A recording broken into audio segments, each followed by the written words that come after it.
भगवान उसके मंच पर कूद पड़े, पकड़ी चोटी कंस की और कहा मामा याद करो, इसी तरह मेरी माता देवकी के बाल पकड़कर तुमने रथ से नीचे घसीटा था। ये देवकी नंदन कृष्ण अपनी माता देवकी का वही बदला आज तुझसे ले रहा है। ये कहकर भगवान कंस को खींचकर अखाड़े में लाए। कुछ देर लड़ा, लेकिन अंत में प्रभु ने देवताओं की विनय पर धरती के इस सबसे बड़े भार को भगवान ने खेल खेल में मारा था कि आखिर को घनश्याम ने पटका चोटी थाम, प्राण घोट कर कंस को पहुंचाया सुविधा।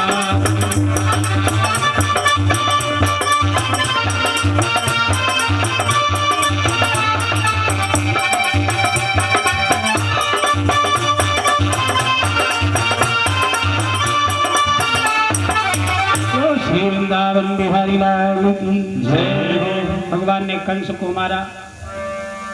देवता सब चारों तरफ से पुष्प बरसाते हुए भगवान की जय जयकार करने लगे, खुशियों से नाचने लगे कि आज सबसे बड़े राक्षस का प्रभु ने विनाश कर दिया, जिसका आतंक पूरे भारत में फैला हुआ था। आओ थोड़ा सा फिर से हम लोग नाम कीर्तन मिलकर करें भगवान की इस विजय पर। गोविंद मेरो है, गोपाल मेरो है, गोविंद मेरो है, गोपाल मेरो है, गोविंद मेरो है, श्री राधे बिहारी गोपाल मेरो है, गोविंद मेरो है, गोपाल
को जेल से आजाद करा के नाना उग्रसेन की जेल में गए और उग्रसेन को भी जेल से आजाद करा के भगवान ने विधि विधान से बूढ़े उग्रसेन का पुनः मथुरा की राज गद्दी पर राज तिलक करवाया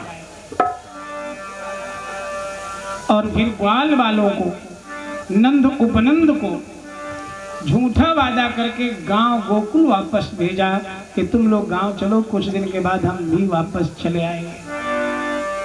सभी ग्वाल रोते हुए वापस गए थे, कन्हैया जल्दी आना, नहीं तू तो जानता ब्रजवासी तुझसे कितना प्रेम करते हैं। भगवान ने वादा किया हाँ बाबा जल्दी आएगा। रोते हुए ग्वाल बाल वापस गए। अब भगवान जब देवकी वसुदेव को मिले तो देवकी वसुदेव के लिए तो मानो आज ही भगवान का जन्म हुआ है। जन्म लेते ही अपनी आंखों से दूर कर दिया था भगवान को। अब अपने कुल की रीत के अनुसार देवकी वसुदेव ने अपने कुल गुरु गर्गाचार्य जी को बुलवाकर भगवान के जन्म से लेकर यज्ञोपवीत तक के सभी संस्कार वैदिक विधि से करवाए। और जो भगवान स्वयं विद्या के सागर हैं, ज्ञान के भंडार हैं, उनको विद्या अध्ययन के लिए मथुरा से उज्जैन भेजा। उज्जैन नगरी में उस समय जो गुरुकुल था उसके कुलपति ब्रह्म ऋषि शांतिपन जी थे। ब्रह्म ऋषि शांतिपन के आश्रम में भगवान रहकर विद्या अध्ययन किए। वहीं पर भगवान से सुदामा जी की मित्रता भी हुई थी। गुरुकुल में भगवान 64 दिनों रहे। ज्यादा दिन नहीं रहना पड़ा, क्योंकि वो तो स्वयं ज्ञान के सागर है। अल्पकाल विद्या सब पाई, थोड़े समय में 64 दिनों में 64 दिनों में गुरु शांतिपन ने भगवान को 64 कलाओं का ज्ञान दिया। और गुरु को गुरु दक्षिणा में भगवान ने गुरु का मरा हुआ पुत्र यमलोक से मणिपुरी से लाकर गुरु को गुरु दक्षिणा में देकर गुरु और गुरु माता का आशीर्वाद ढेर सारा प्राप्त करके उज्जैन से मथुरा वापस आए थे। भगवान जब मथुरा वापस आए गुरुकुल से, अब ब्रजवासियों को माँ के हाथों का निवाला नहीं मिला। अब माँ के दिए हुए भोजन में जो स्वाद होता है वो संसार में कहीं नहीं मिल सकता। भगवान घूमे थाल की तरफ, परंतु थाल में रखी हुई वो कटोरी देखी जिसमें माखन मिश्री रखी है। माखन मिश्री को देखते ही भगवान कृष्ण जोर जोर से मुक्त कंठ रोने लगे। देवकी घबरा गई, ये क्या हुआ कृष्ण को? बार बार पूछ रहे क्या हुआ लाल, क्या हुआ? कुछ नहीं बोल रहे हैं, बस रोते चले जा रहे हैं। याद आ गई जसोदा की। प्रेम करना तो आसान होता है, एक नजर में हो जाता है, लेकिन प्रेमियों का वियोग बड़ा कष्टदायी होता है। जब ब्रजवासी भगवान के लिए रोते थे तो भगवान भी ब्रजवासियों के लिए रोते थे। देवकी भागकर वसुदेव के पास गई, स्वामी जल्दी चलो, देखो कृष्ण को पता नहीं क्या हो गया। थाल पर दृष्टि पड़ते ही वो जोर जोर से रो रहा है, कुछ बता भी नहीं रहा है। और जब से गुरुकुल से आया है तब से उसने भोजन भी नहीं किया है। जब ये बात बताई तो वसुदेव जी देवकी को समझाए, देवी मेरा पुत्र बड़ा हो गया है और जब कुछ तुझसे नहीं बताया तो मुझसे कहां बताएगा, तू तो माँ है। और फिर नौजवानों के मन में कुछ ऐसी भी बातें होती हैं जो अपने माता पिता को नहीं बता सकते। प्रेम और मोहब्बत की बातें कोई नौजवान अपने माता पिता को कैसे बताएगा? जरूर ऐसा ही कुछ होगा। तब वसुदेव जी ने भगवान के प्रिय सखा उद्धव जी को भेजा था भगवान के पास। उद्धव भगवान की हमजोली थे और जो बात माता पिता को नौजवान नहीं बता सकते वो अपने मित्रों को जरूर बता देते हैं। जब उद्धव जी गए थे भगवान के पास तो भगवान उद्धव को पकड़ कर रोए और अपने रोने का कारण भी बताया उद्धव से कि उद्धव ब्रज बिसरत नाही, मोहे ब्रज बिसरत नाही, मोहे ब्रज बिसरत नाही। खुलकर बताते हैं प्रभु कि गोपियों की, ग्वालों की, गायों की, बछड़ों की, जसोदा की, नंद की इतनी याद आती है कि कुछ अच्छा नहीं लग रहा है। यहाँ भोजन तो दिव्य है, राजसी भोग, लेकिन माँ के हाथ की चुपड़ी हुई रोटी नहीं मिल रही।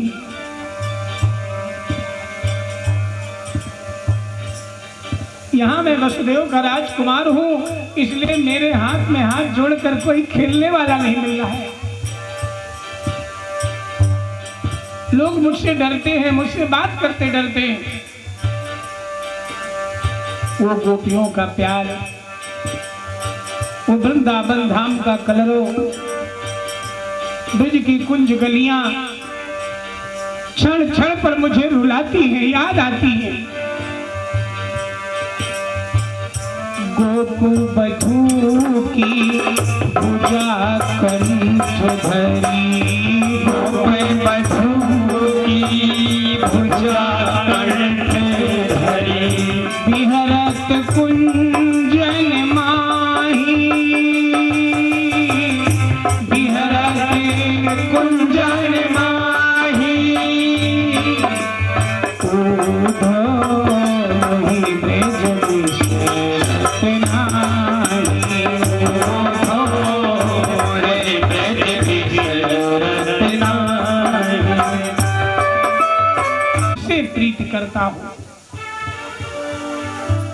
इसलिए कुछ निशानियां लेते जाओ, नहीं तुमसे कोई बातें नहीं करेगा, तुम्हारी कोई सुनेगा नहीं। तब भगवान ने उद्धव को 4 निशानियां दी थी। नंबर 1 अपना रथ दिया, नंबर 2 अपना मोर मुकुट दिया, नंबर 3 अपना पीतांबर दिया, और नंबर 4 एक प्रेम पत्र दिया कि राधा को दे देना। ये चारों निशानियां लेकर उद्धव जी जब चले थे मथुरा से वृंदावन, तो भगवान के प्रेमियों की दशा का फिर वर्णन करते हैं सुखदेव जी कि भगवान ने वादा किया था 4 दिन बाद आएंगे। तो भगवान के जो साथी थे, प्रिय सखा, मनसुखा इत्यादि, ये बेचारे सवेरे ही उठकर अपने अपने घरों से आकर जमुना के किनारे बैठ जाते और दिन भर मथुरा की तरफ से जो रास्ता आता उसी रास्ते को देखा करते।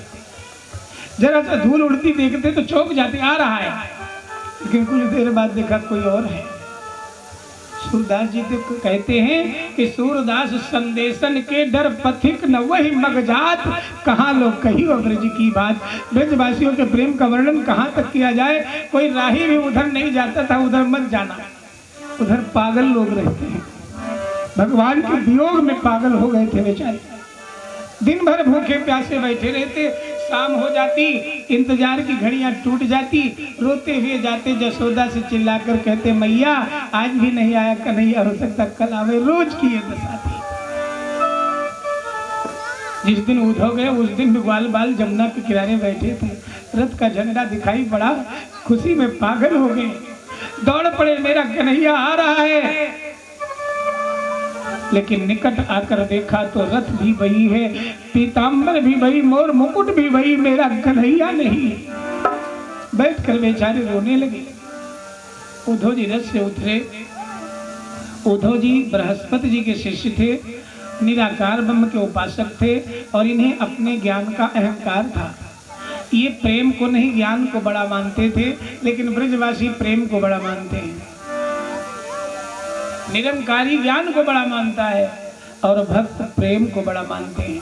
गोस्वामी जी ने भी प्रेम को ही बड़ा माना। हर व्यापक सर्वत सर्वत्र समाना, और प्रेम से प्रकट हुए, ज्ञान से नहीं, प्रेम से।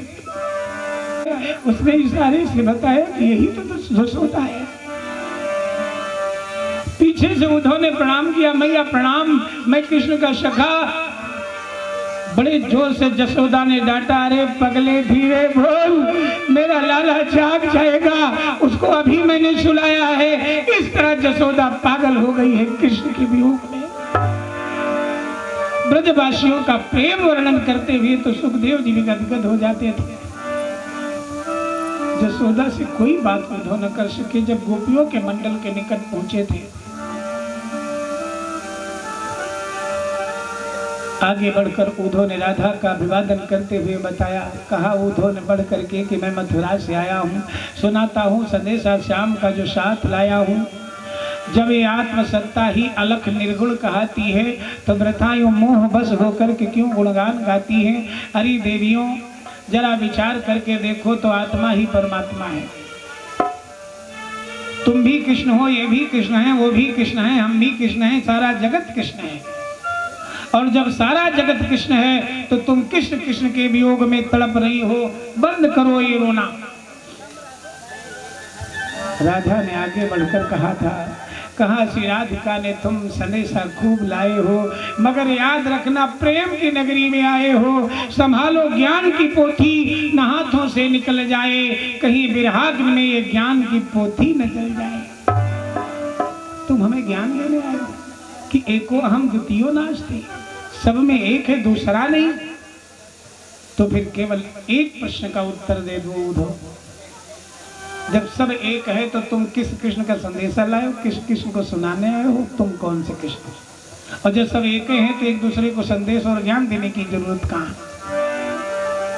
अब इस प्रश्न का उद्धव के पास कोई उत्तर नहीं। तब राधा ने कहा था, उद्धव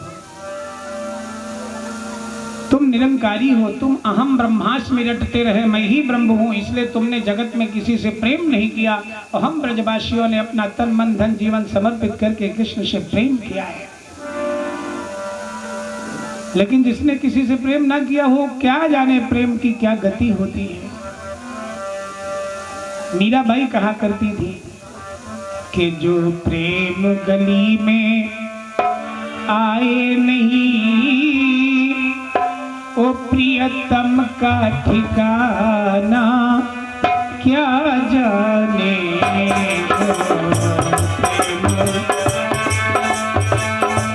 आए नहीं प्रियतम का ठिकाना क्या जाने, जो प्रेम गली में,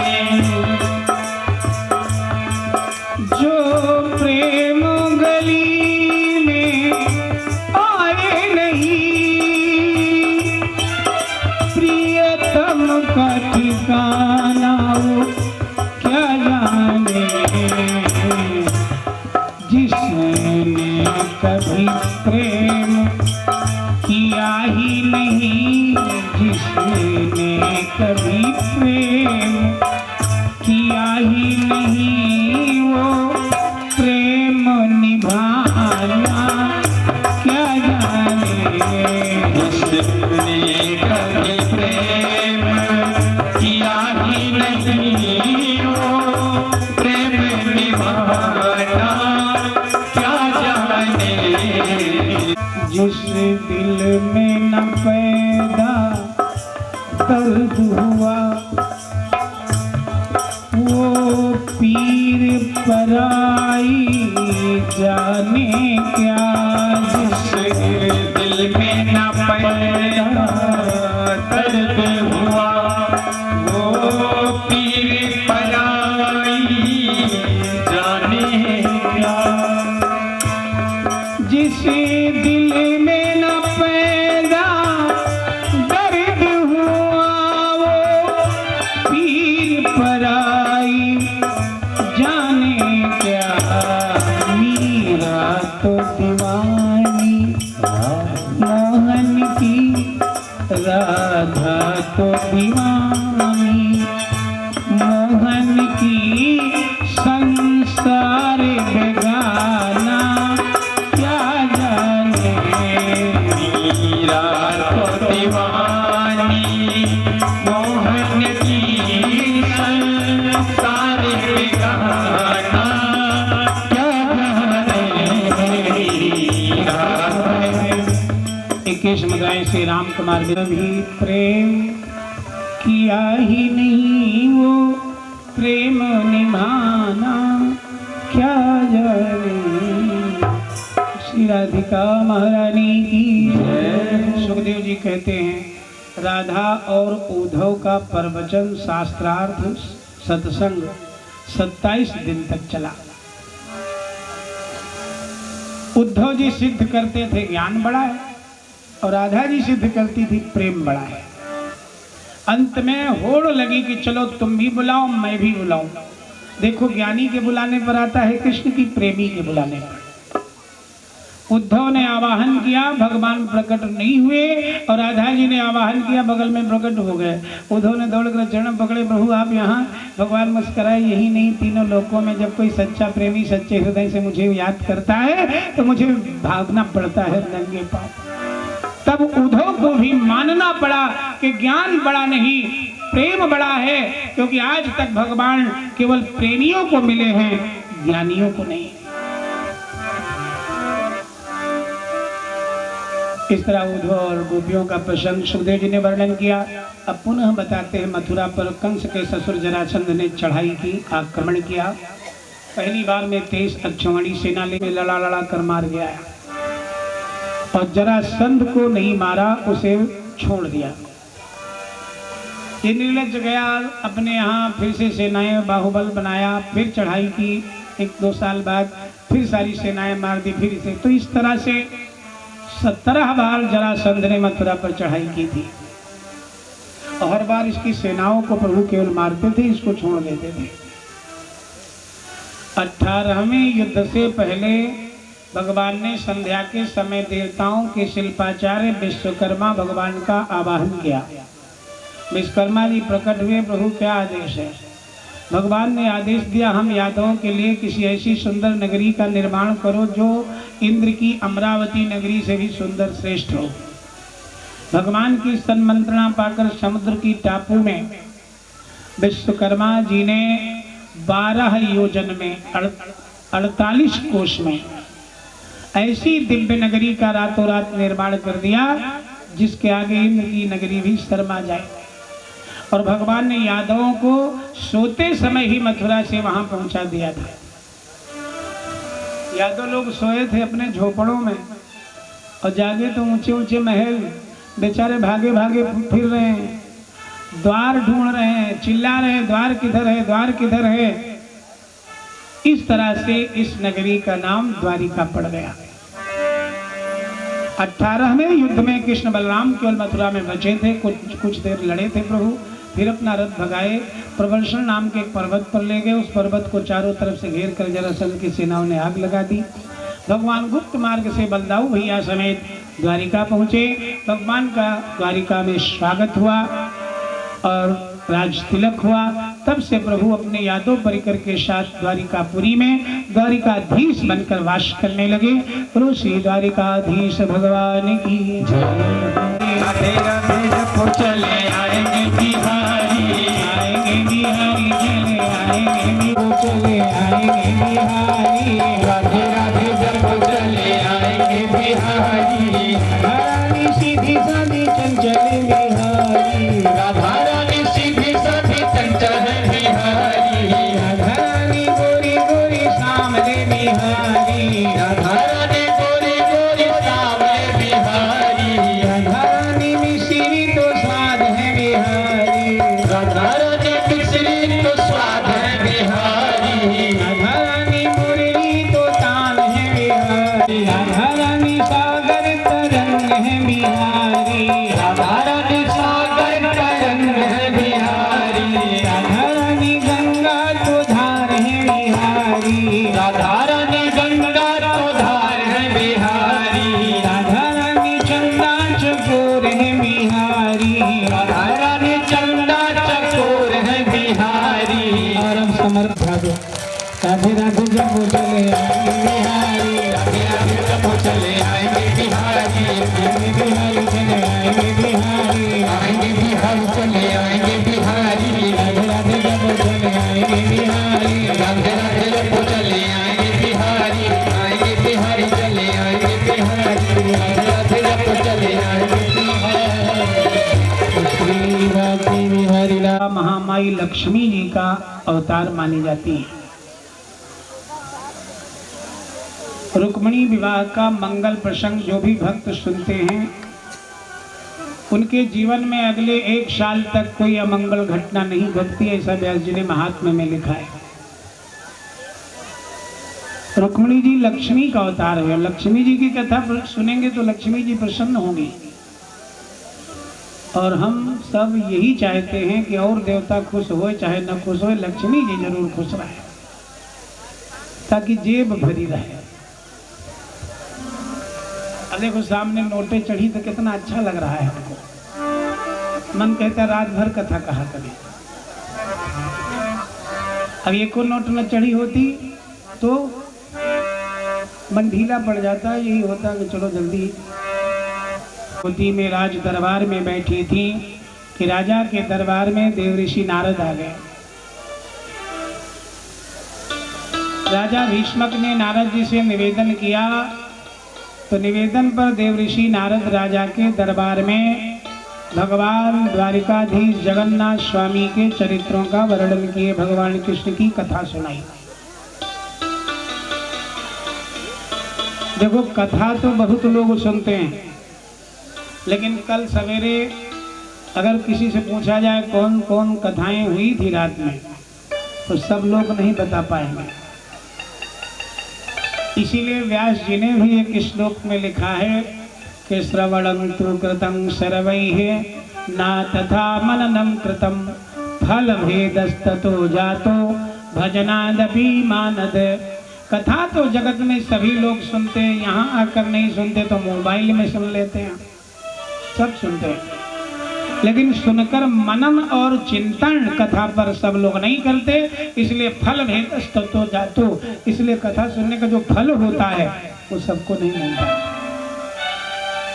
ये फल उसी को मिलता है जो श्रद्धा से विश्वास करके भगवान पर कथा सुनता है। सुनने के बाद जो सुना है उस पर चिंतन करता है और उसे अपने जीवन में उतारता है, तब कथा सुनने का पूरा फल मिलता है। श्री कृष्ण चंद्र गुण गाती है,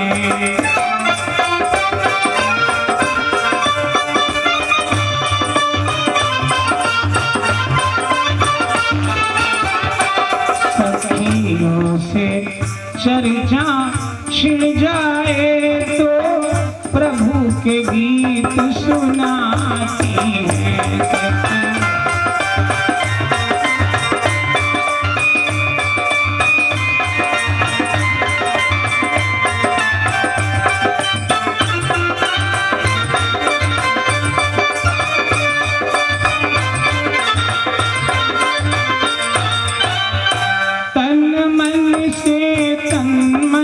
को देकर मोहन के हाथ बिकानी है, मोहन के हाथ बिकानी है, मोहन के हाथ बिकानी है। गोरियों का 5 साल की अवस्था थी रुक्मिणी जी की, खेलने की अवस्था, लेकिन कथा सुनकर भगवान से पूरी थी के गुड़ियों का खेल बिसूर दिया, निंदिया हो गई वीरानी है।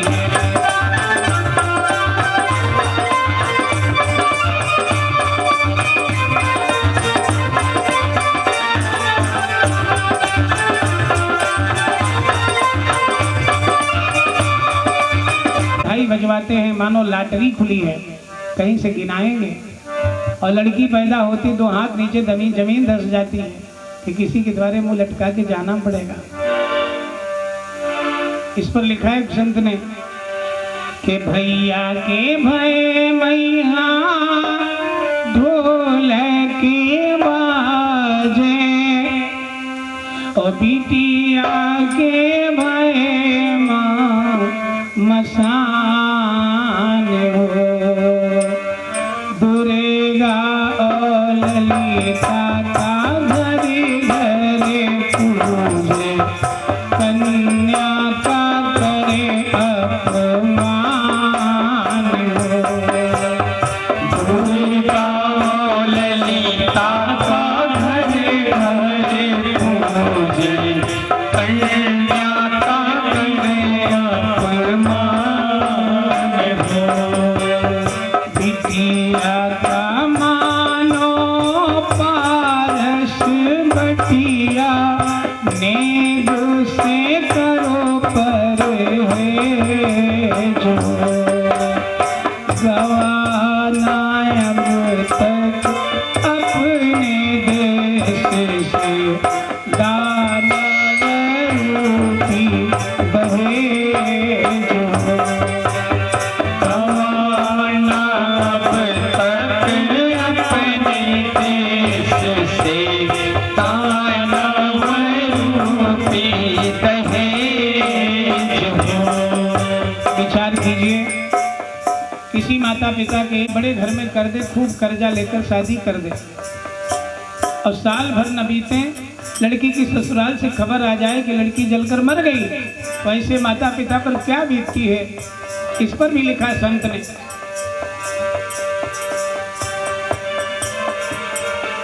जोरी जोरी धनो धेरिया का पालो, पीले करो कैसो हाथ हो, सोनी हुई है भैया की कलिया, सोना तिलक बिने माथ हो, गवाना अब तक अपने देश से, दानव रूपी दहेज हो, गवाना अब तक अपने देश से, दानव रूपी दहेज उसने अंतिम लाइन में लिखी कि अगर सास अपनी बहू के अपराध वैसे ही क्षमा करे जैसे अपनी बिटिया के अपराध क्षमा करती, तो सास बहू में कभी झगड़ा ना हो। और बहू जिस तरह अपनी माता से प्रेम करती है उसी तरह अगर सास से प्रेम करे तो सास बहू का झगड़ा कभी नहीं होगा। इस पर संत ने लिखा, अपनी लड़की से रोटी जल जाए तो कोई माँ लड़की को नहीं डांटती, अब बहू से कहीं जल जाए देखो पूरे गांव पर पंच करती, भेदभाव करती, इसीलिए सास बहू का झगड़ा होता है। इसलिए संत कहता है कि बिटिया तना अपनी बहूहर का मानो, खूब ने ढंग सिखलाओ, अम्मा तना अपनी सासू का मानो, नित उठी शीश झुकाओ, कहे ना गुरु का है प्याचो ना लड़का, मांगो ना को दहेज, गवाना अब तक अपने देश से, कानूनी दहेज, गवाना अब तक अपने देश से, कानूनी दहेज, गवाना अब तक अपने देश से, कानूनी दहेज। श्री सच्चिदानंद अपने साले शिशुपाल से रखा। राजा भीष्मक ने इस प्रस्ताव को अनसुना कर दिया। कोई भी पिता होता अनसुना कर देता। लड़की की शादी लड़के के साले के साथ कौन करेगा? तब रुक्मिणी का छोटा भाई रुक्ममाली खड़ा हुआ और इसने भगवान द्वारिकाधीश का प्रस्ताव रखा। मेरी बहन रुक्मिणी के योग्य तो केवल द्वारिकाधीश कृष्ण है। इस प्रस्ताव को राजा ने सहर्ष स्वीकार कर लिया और ऐलान कर दिया दरबार में कि हम अपनी पुत्री का विवाह द्वारिकाधीश से करेंगे। और जैसे ऐलान किया बड़ा लड़का रुष्ट खड़ा हुआ, निकाली तलवार सीधी की, अपने पिता को आंख दिखाते हुए बोला, मूर्ख बुढ़े तू सठिया गया है। अरे कहाँ चंदेरी का राजा शिशुपाल और कहाँ वो गाय चराने वाला अहीरों का छोरा ग्वाल जो घर घर चोरी करके अपना पेट पालता रहा, न उसके असली बाप का पता न असली महतारी का। पहले लोग कहते थे नंद यशोदा का है, अब कहते नहीं देवकी वसुदेव का है। उसके साथ शादी करोगे? अरे दोबारा उस काले कृष्ण का नाम लिया तो बुढ़े तेरी जबान खींच लूंगा। तो टेढ़ जान शंका सब काहू, वक्र चंद्रमा दरसे न राहु, टेढ़े से सब डरते हैं। दरबार में इच्छा तो सबकी थी कृष्ण के साथ रुक्मिणी की शादी हो, लेकिन उसके सामने बोलने वाला कोई नहीं। उसने तुरंत लगन पत्रिका लिखवाई और नाई पंडित भेज दिया टीका चढ़ाने शिशुपाल को। महलों में रोना पीटना मचा है, लेकिन यहाँ रुक्मिणी की सखियन का सूजी है। यहाँ रुक्मिणी की आलियाँ करने लगी ठिठोल, अरे रुक्मिणी आज तो कुछ मुस्का के बोल।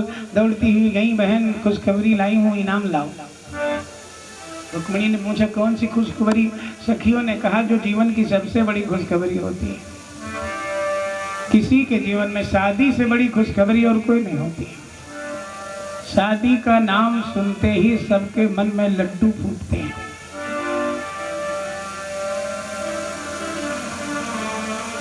तेरी शादी तय हो गई चंदेरी के राजा शिशुपाल से।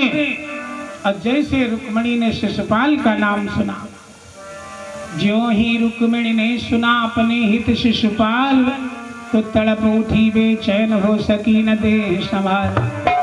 रुक्मिणी ने कहा बहनों ये खुशखबरी नहीं बदखबरी है। मौत की खबर लाती तो मैं ज्यादा खुश होती। सखियों ने पूछा क्यों? क्या शिशुपाल तुझे पसंद नहीं? रुक्मिणी ने उत्तर दिया कि सुन सखी चतुर सुजान, और पति वो जिसके लिए हो दिल में कुछ स्थान। पति वही हो सकता है जिसके लिए दिल में स्थान हो, और दिल में स्थान किसी के बनाने से नहीं, अपने आप बनता है। दिल में जगहें कब होती हैं, जब आत्माएं मिल जाती हैं।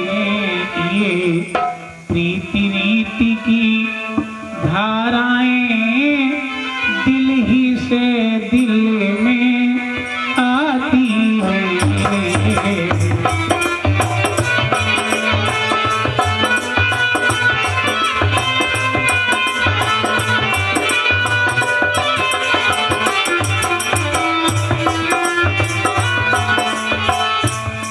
इस बेघर का घर क्या होगा, इसका तो घर है और कहीं। दिलवरी गई दिल के बर पर, इस दिल का दिलवर और कहीं।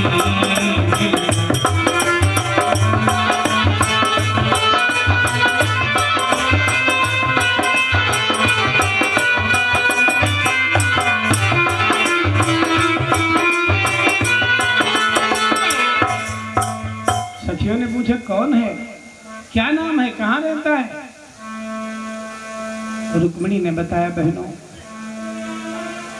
मेरे मन है, मेरे तन है, मेरे जीवन जीवन धन है। और सुन लो हे सखी कौन है वो कृष्ण देव की नंदन है। अपना तन मन धन जीवन सब कुछ द्वारिकाधीश के चरणों में समर्पित किया है।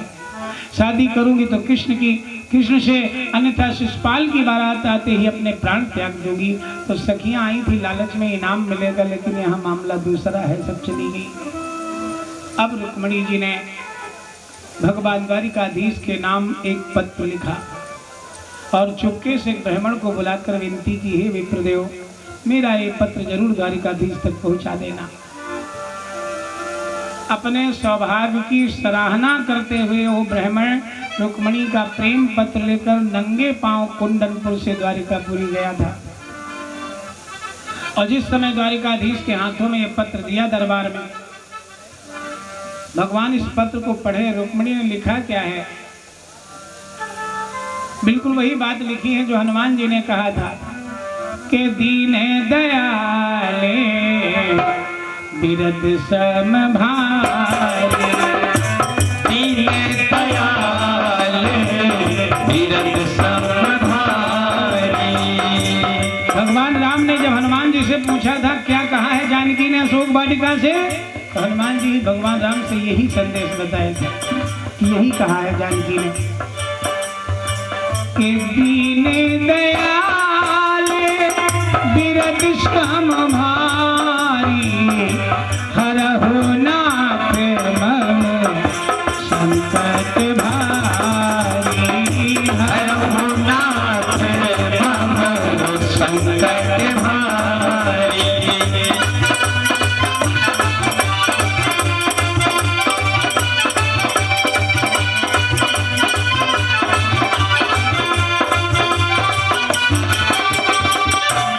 दीनदयाल जो नाम, इस नाम की बिरदावली बचाओ। यही बात रुक्मिणी ने भी लिखी है कि मृग संग गए तब ध्यान न था, मृगया मृग की कछु घात करेगी, रजनी चर दाव लगाए हरि हैं, हरि की हिरनी हृदहारी हरेगी। अब से पहले यह पत्र लिखूं, पद किंकर शीस विपत्ति सरेगी, और यदि नाथ न आए तो याद रहे कि प्रभु की प्रभुता पर धूल पड़ेगी। ही यदुवंशी सेनाओं ने अपने तंबू लगा दिए थे कुंडनपुर में, और भगवान ने ब्राह्मण से बताया, जाओ मेरी प्रिया रुक्मिणी को बता देना कि जगत में कोई प्राणी जब मेरी शरण में आता है तो मैं उसका त्याग नहीं कर सकता, भले ही मेरे माथे पर कलंक लग जाए। रुक्मिणी का हरण करेंगे तो समाज में दोष लगेगा, किसी की लड़की को भगाकर ले जाना, अपने यहाँ शादी कर लेना, ये दूषित कार्य है, निंदित कार्य है। लेकिन शरणागत वत्सल भगवान अपने इस नाम की मर्यादा बचाने के लिए बोले कि भले ही मेरे माथे पर कलंक लग जाए, लेकिन जो मेरी शरण में आएगा मैं उसका त्याग नहीं कर सकता। ब्राह्मण से कहा, जाओ बता दो, जब गिरिजा पूजन के लिए मंदिर में आएंगी तो वहीं हम मिलेंगे।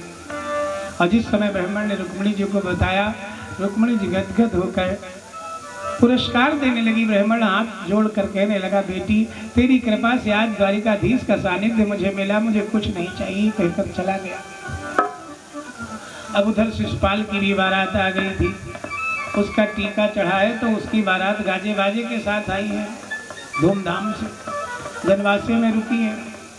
किसी गुप्तचर ने आकर बताया रुक्म रुष्ट को कि शिशुपाल की बारात तो आ गई, परंतु द्वारिकाधीश की भी सेनाएं अपने नगर में आई हैं और उसके आने का मतलब कुछ गड़बड़ जरूर होगी।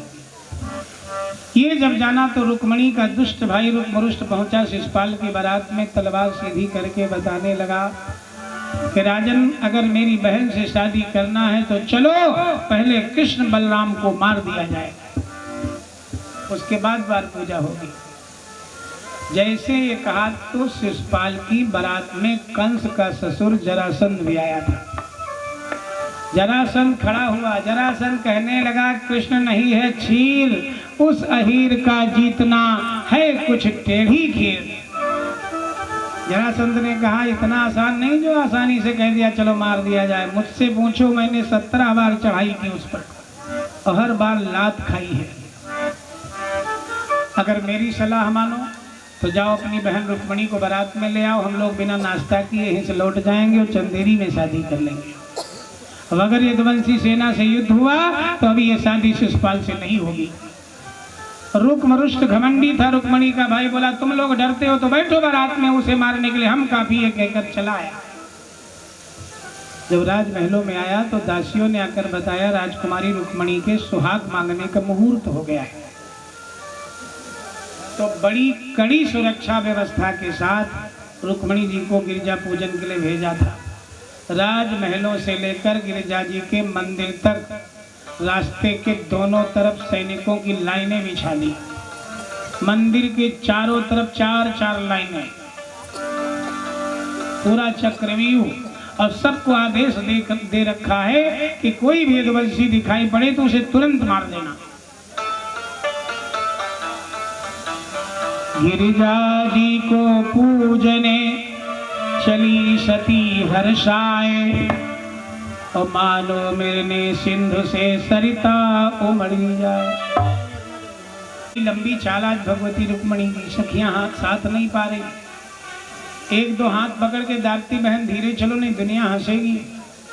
अपनी शादी में लड़की अगर लंबी चाल चलने लगे या विदाई के समय कस के जोर जोर से रोए ना तो देखो गांव की बुढ़ियन के परपंच गली गली, ये बहनियों तो रोको नहीं, दौड़ के गाड़ी में बैठ ले, रुकमल हो जाएगा। सब दर्शन का आनंद ले रहे हैं। ऐसा ठगा है सैनिकों को कि उनको याद ही नहीं हम काहे के लिए यहाँ खड़े। कभी कभी जब ध्यान से कथा सुनने लगो तो ये ध्यान नहीं रह जाता कि हम घर में बैठे हैं कि हनुमान जी के दरबार में बैठे हैं। इधर जो लोग सड़क पर बातें कर रहे हैं उनसे निवेदन है कि आपकी आवाज यहाँ तक आ रही, बस 10 मिनट पर फेंक कर रथ समेत सुरक्षा के घेरे के अंदर आ गए और सबने आने दिया। सब दर्शन का आनंद ले रहे हैं। रुक्मिणी जी मंदिर से बाहर निकली। 51 मुद्राएं श्री सौरभ वर्मा जी औलियापुर की तरफ से भगवान के चरणों में समर्पित कर रहे हैं। माँ भगवती एवं हनुमान जी महाराज की कृपा सदैव उन पर बरसती रहे। जीवन खुशियों से भरा हुए मंगल कामना। रुक्मिणी जी मंदिर से बाहर निकली, भगवान के दर्शन का आनंद लिया। भगवान ने हाथ पकड़कर रुक्मिणी को अपने रथ पर बिठाया। तब भी सब सिपाही देख रहे थे और ये आपस में बात क्या कर रहे हैं, देख देख भैया उस लड़की को कैसे हाथ पकड़ के अपने रथ पर बिठा रहा है। तो दूसरे कह रहे हैं नालायक, ये न देख, ये देख के कितना सुंदर सुघर जोड़ा है, लगता है ब्रह्मा जी ने अपने हाथ से रचा है। भगवान रुक्मिणी को रथ पर बिठाए। रथ सुरक्षा के घेरे से जब बाहर निकाल ले गए तब सुरक्षा कर्मियों के ऊपर से माया का पर्दा हटा लिया। और जब पर्दा हटा तो चौंक कर एक दूसरे से पूछ रहे हैं, भैया ये बताओ हम लोग यहाँ क्यों खड़े हैं? तो दूसरे कह रहे रुक्मणी की सुरक्षा के लिए खड़े किए गए हैं। रुक्मणी कहाँ है? मंदिर में होंगी, चलो देखा जाए। गए, देखा सखिया है, रुक्मणी नहीं। तो कुछ कह रहे मूर्खो, वही तो द्वारिकाधीश था, ले गया रुक्मणी को, ठगे गए तुम सब, दौड़ो पकड़ो, जाने न पावे। अब हाहाकार मचा कि दौड़ो दौड़ो लुट गया सारा राज समाज, धावो धावो उठी खुली राजवंश की लाज।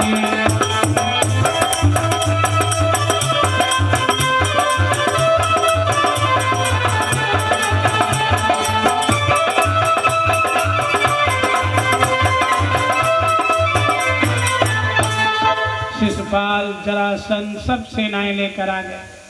शिशुपाल भगवान की सगी बुआ का लड़का था, वसुदेव जी का सगा भांजा।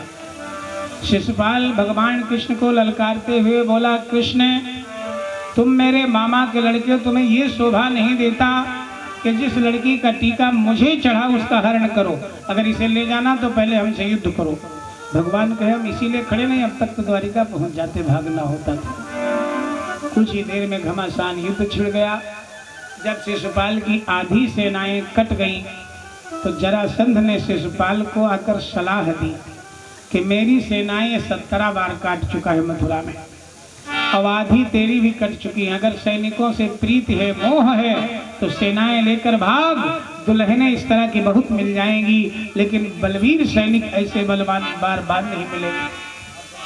खैर जरासंध की सलाह मानी। जरासंध और शिशुपाल दोनों अपनी अपनी सेनाएं लेकर दुल्हन का मोह त्याग कर भाग गए।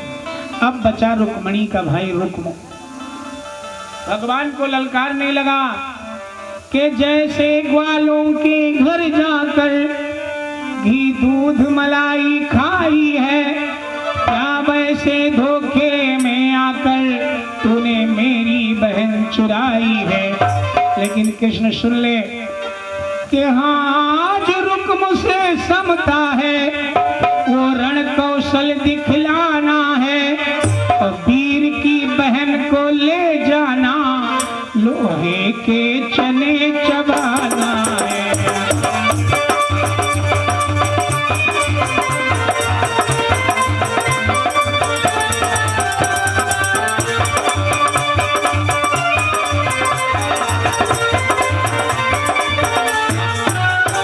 कुछ ही देर में भगवान से युद्ध करने लगा।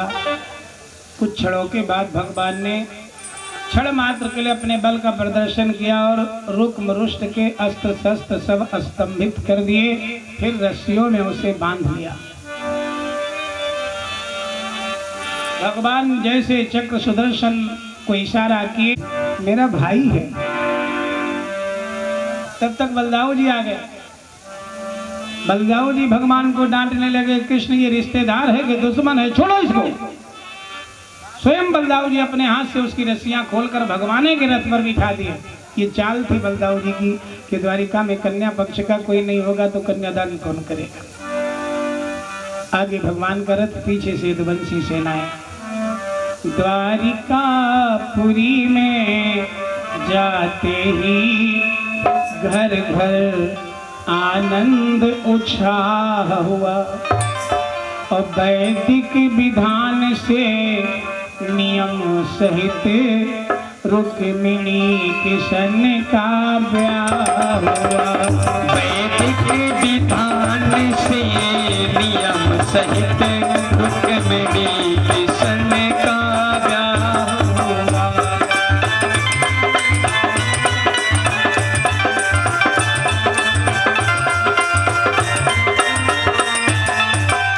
श्री द्वारिकाधीश भगवान की, श्री रुक्मिणी मैया की।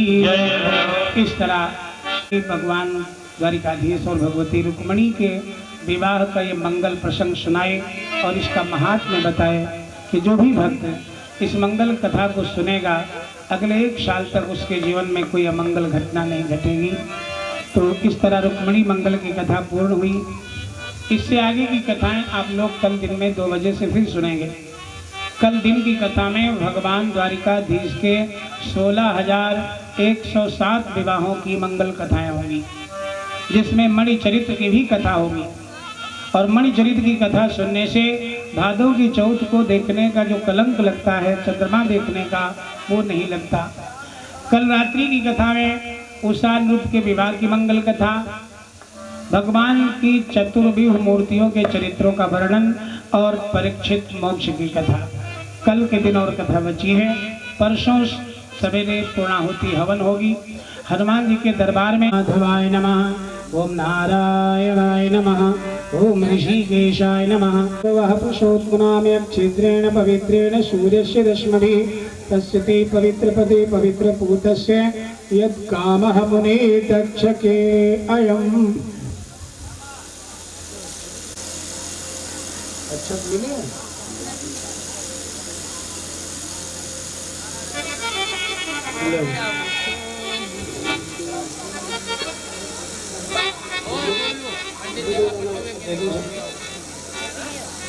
आओ हाथ लगा दो तुम आओ।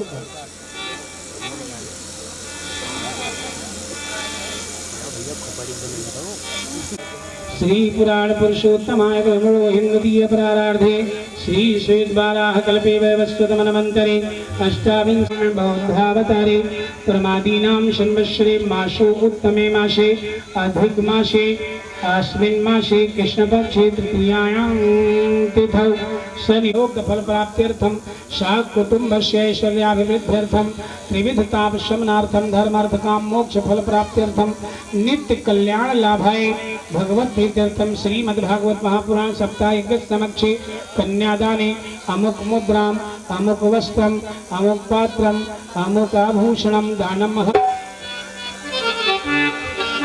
इसके बाद पवित्री भी निकाल के रख देना और एक भजन बस उसी के बाद आती।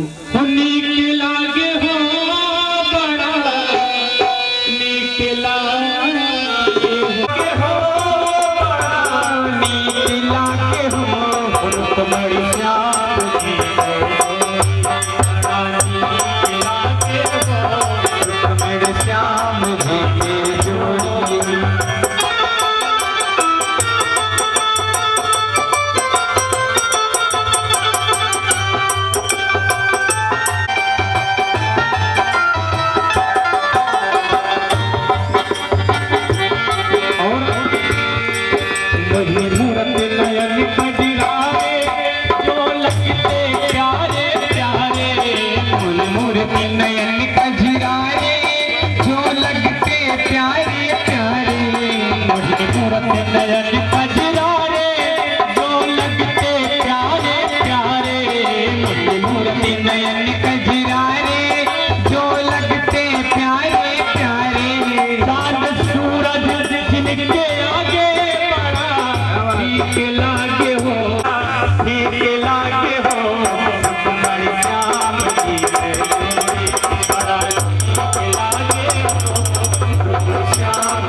बरसे यह छवि नैनन में मोरे ठीक लागे हो, यह छवि नैनन में मोरे ठीक लागे हो।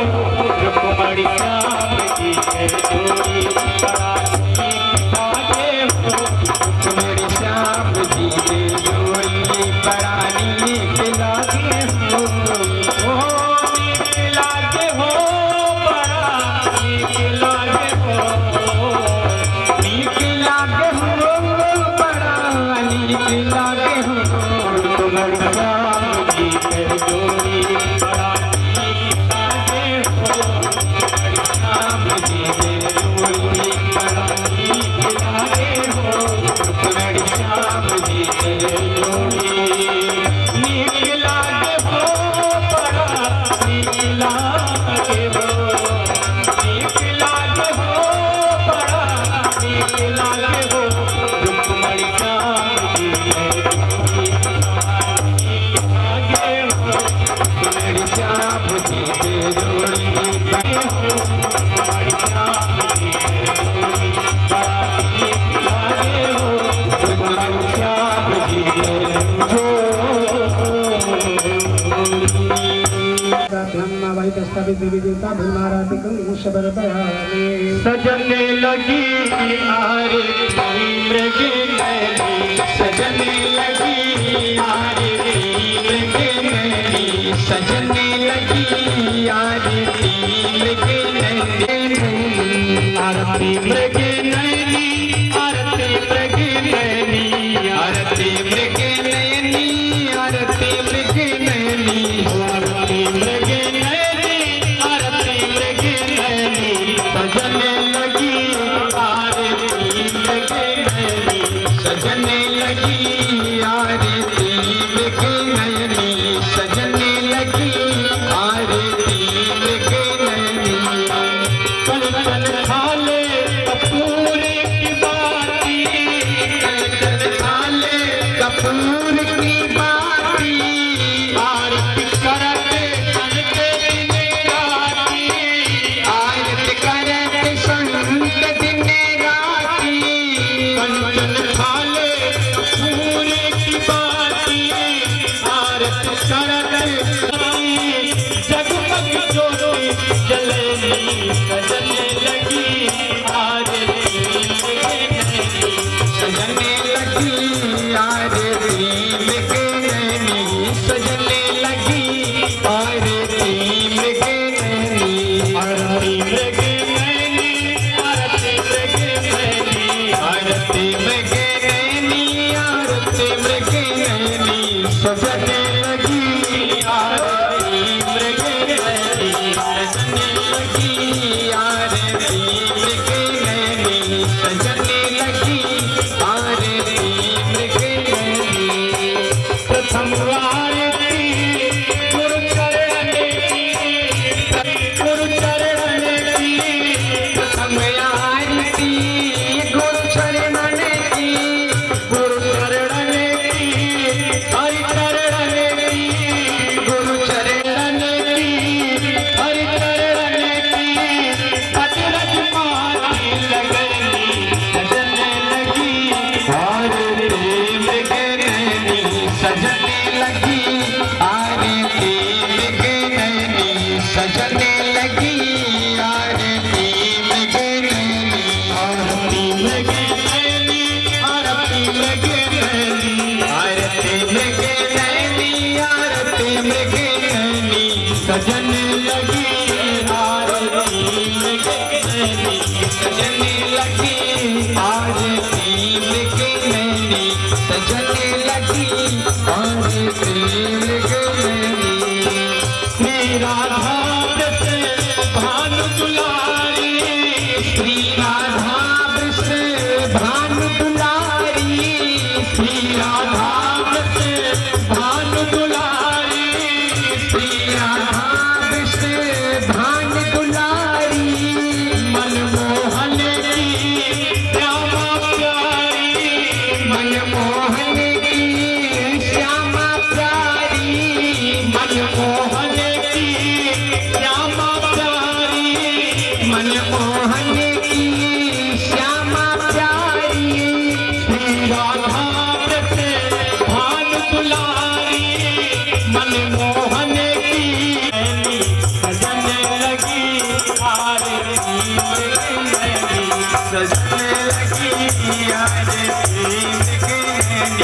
सजने लगी आरती आरती मृग नयनी आरती मृग नयनी आरती मृग नयनी सजने लगी आरती मृग नयनी सजने लगी आरती मृग नयनी सजने लगी आरती मृग नयनी आरती मृग नयनी आरती मृग नयनी आरती मृग नयनी आरती मृग नयनी सजने लगी आरती मृग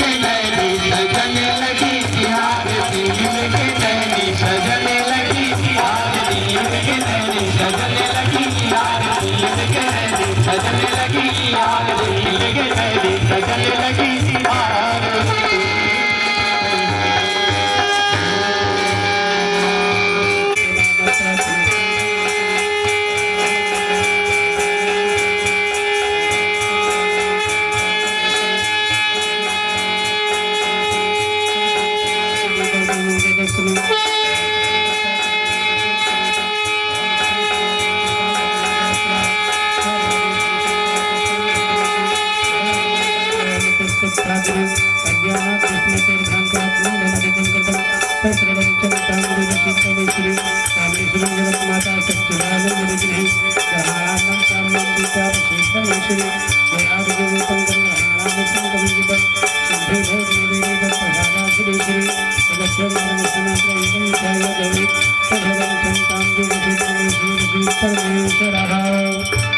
श्री वृंदावन बिहारी लाल की श्री दुर्गा मैया की श्री शंकर श्री यज्ञ भगवान की श्री गोवर्धन भगवान की भागवत भगवान की श्री भक्त भगवान